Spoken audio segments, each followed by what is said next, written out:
नमस्कार। आप सभी को जय श्री राम। आशा है आप सभी अच्छे होंगे, स्वस्थ होंगे, मस्त होंगे। अभी मैं सोशल मीडिया देख रहा था, तो मुझे एक कहानी वहाँ पर देखने को मिली। तो कहानी बहुत अच्छी है, प्रेरणादायक है, तो सोचा आपके साथ साझा किया जाए। कहानी कुछ इस प्रकार है कि एक जंगल में एक हिरनी 2 शेरों के साथ निर्भय होकर टहल रही थी। तो वहीं से एक महात्मा जी गुजर रहे थे। उन्होंने देखा कि एक हिरनी ऐसे निर्भय होकर शेरों के साथ कैसे रह सकती है। अभी तक तो शेर हिरनी और हिरनियों को खा जाया करते थे। तो उन्होंने अपनी मन की शंका को मिटाने के लिए हिरनी से पूछा कि तुम इन 2 शेरों के साथ एकदम निर्भय होकर इस जंगल में टहल रही हो, ऐसा कैसे संभव है? तो हिरनी ने बताया, महात्मा जी, बचपन में इस इन शेरों की जो माँ थी, शेरनी, वो एक्सपायर हो गई थी। तो ये सब मेरा ही दूध पीकर बड़े हुए हैं। मैंने ही ये किन प्रकार ने इनका पालन पोषण किया है। तो अभी ये मुझे ही अपनी माँ मानते हैं और पूरे जंगल में ऐलान हो चुका है कि ये मेरी माँ है और इसको कोई भी किसी भी प्रकार की कुदृष्टि से ना देखे।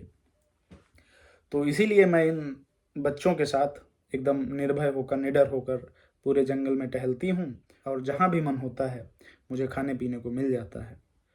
तो ये सारी कहानी एक डाल पे बैठा तोता सुन रहा था।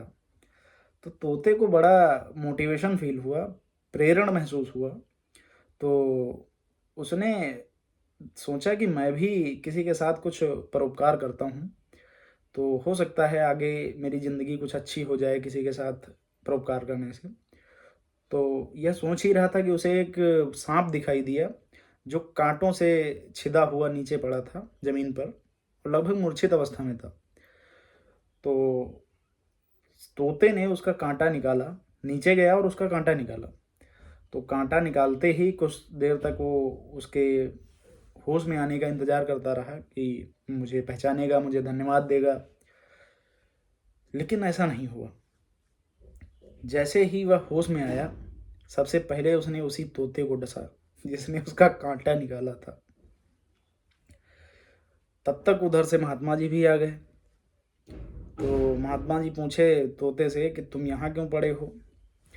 तो तोते ने कहा कि हिरनी की कहानी सुनकर जब आप हिरनी से प्रश्न कर रहे थे, तो मैं एक डाल पर वहीं बैठा था, तो मैंने उसकी कहानी सुनी, तो मुझे बड़ा मोटिवेशन फील हुआ। तो मैंने सोचा किसी के परोपकार किया जाए।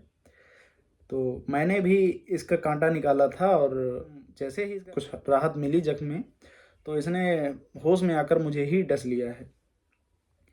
तो फिर महात्मा जी ने तोते को समझाया कि अगर शेरों की दोस्ती करोगे तो निर्भय होकर जंगल में विचरण करोगे, टहलोगे, घूमोगे, एक दबदबा होगा तुम्हारा। और अगर विषैले लोगों की दोस्ती करोगे, संगति करोगे, तो ऐसे ही मरोगे। इससे हमें सीख मिलती है कि ऐसे की संगति करें जो अपने लक्ष्य या पथ पर कहीं अग्रसर हों, ना कि ऐसे जो विषैले हों, उनका कांटा आप निकालने जाएं और वो आपको ही डस लें।